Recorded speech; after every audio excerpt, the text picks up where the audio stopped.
Tujuan umum suatu bisnis atau perusahaan adalah untuk memperoleh laba atau keuntungan semaksimal mungkin. Untuk perusahaan berjenis manufaktur, laba yang maksimal dapat diraih dengan menentukan harga jual produk secara tepat. Memperhatikan biaya produksi setiap produk dapat membantu kita untuk menentukan harga jual yang tepat.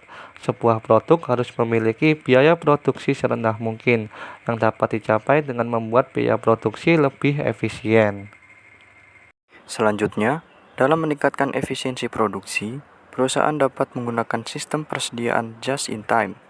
Just in time sendiri adalah sebuah sistem yang berfokus pada pengurangan biaya dengan menyediakan persediaan. Nah, JIT ini menekankan bahwa semua komponen produksi dan bahan baku hanya boleh dikirim ke lokasi produksi ketika dibutuhkan. Produk harus sesuai dengan barang yang sudah jadi dan juga tersedia untuk pelanggan ketika pelanggan meminta. Sehingga penerapan sistem persediaan JIT ini dapat menghilangkan kebutuhan akan tempat penyimpanan dan biaya yang terkait. Di sini kita beranjak ke contoh soal dan pembahasannya. Nah, agar kita bisa lebih memahami tentang sistem persediaan just in time atau JIT, mari kita mencoba untuk mengerjakan contoh soal berikut. Di sini ada salah satu perusahaan dengan nama Iron Corporation adalah pemasok industri otomotif yang menggunakan mesin otomatis untuk memproduksi komponen presisi dari batangan baja. Persediaan perusahaan akan baja mentah rata-rata sebesar $600.000 dengan tingkat perputaran 4 kali per tahun. Pimpinan meminta Alex sebagai controller perusahaan untuk mengevaluasi kemungkinan penerapan JIT untuk perusahaan. Nah, Alex di sini mengidentifikasi dampak berikut dari penerapan JIT.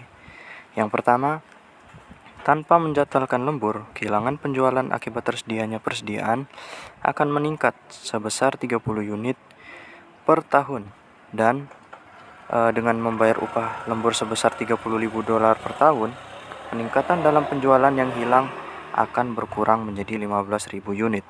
Ini merupakan jumlah lembur yang maksimum yang memungkinkan bagi perusahaan.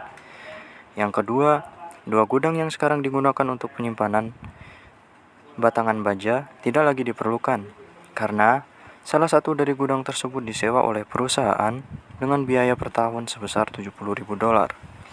Gudang yang lain dimiliki oleh perusahaan dan seluasnya 14.000 kaki persegi. 3/4 dari luas gudang yang dimiliki oleh perusahaan dapat disewakan dengan harga $2 per kaki persegi. Selanjutnya, biaya asuransi dan pajak properti sejumlah 15.000 per tahun dapat dihilangkan karena perusahaan memproyeksikan hasil operasi untuk tahun berjalan sebagai berikut. Ada laporan laba rugi performa untuk tahun yang berakhir pada 31 Desember, penjualan 800.000 unit sebesar $9.600.000, harga pokok penjualan atau HPP dengan rincian biaya variabelnya sebesar $3.600.000 dan biaya tetapnya sebesar $700.000, sehingga laba kotornya sebesar $5.300.000 dan kemudian beban pemasaran dan administrasi dengan rincian biaya variabelnya sebesar $800.000 dan biaya tetapnya sebesar $1.600.000 sehingga laba sebelum bunga dan pajak penghasilan sebesar $2.900.000. Kemudian bunga sebesar $900.000 sehingga laba sebelum pajak penghasilannya sebesar $2 juta. Kemudian pajak penghasilan sebesar $800.000 sehingga laba bersihnya sebesar $1.200.000. Investasi jangka panjang oleh perusahaan diperkirakan akan menghasilkan tingkat pengembalian sebesar 12% setelah pajak penghasilan. Perusahaan dikenakan tarif pajak sebesar 40%. Diminta, hitunglah estimasi penghematan atau kerugian sebelum pajak yang akan terjadi tahun ini akibat penerapan sistem persediaan JIT.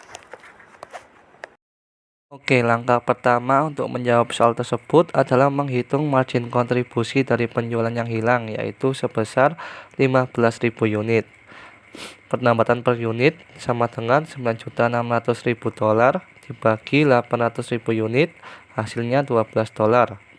Biaya variabel dari yang pertama yaitu harga pokok penjualan per unit sama dengan $3.600.000 dibagi 800.000 unit, hasilnya $4,5.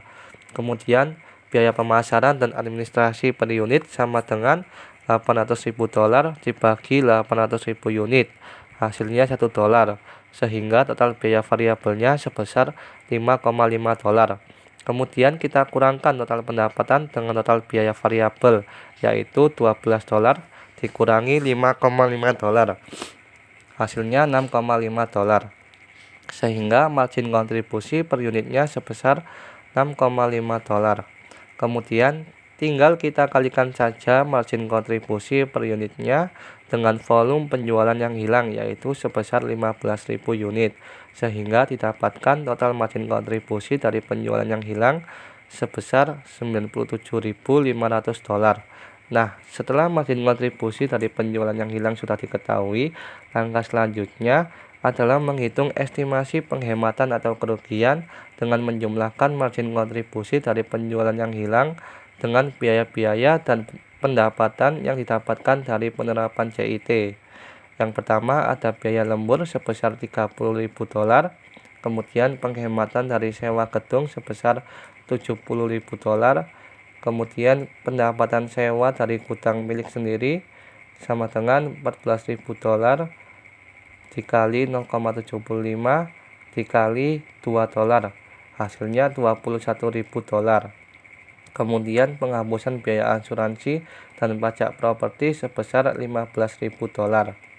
Kemudian kita menghitung biaya peluang dana yang dilepaskan dari investasi persediaan dengan rincian investasi dalam persediaan sebesar $600.000 dan bunga sebelum pajak sama dengan 0,12 dibagi 1 kurangi 0,4 sama dengan 0,2, sehingga totalnya sebesar $120.000.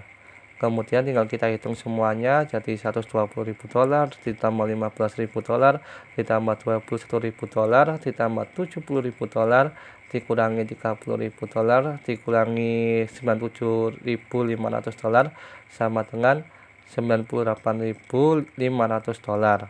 Jadi estimasi penghematan sebelum pajak yang akan terjadi tahun ini akibat penerapan sistem persediaan CIT adalah sebesar $98.500.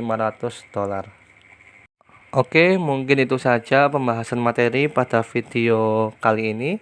Semoga apa yang kami sampaikan dapat menjadi ilmu yang bermanfaat buat kita semua. Dan bila ada yang ingin ditanyakan atau didiskusikan terkait materi kita pada video kali ini, bisa banget ditulis di kolom komentar ya teman-teman. Sampai jumpa di video selanjutnya.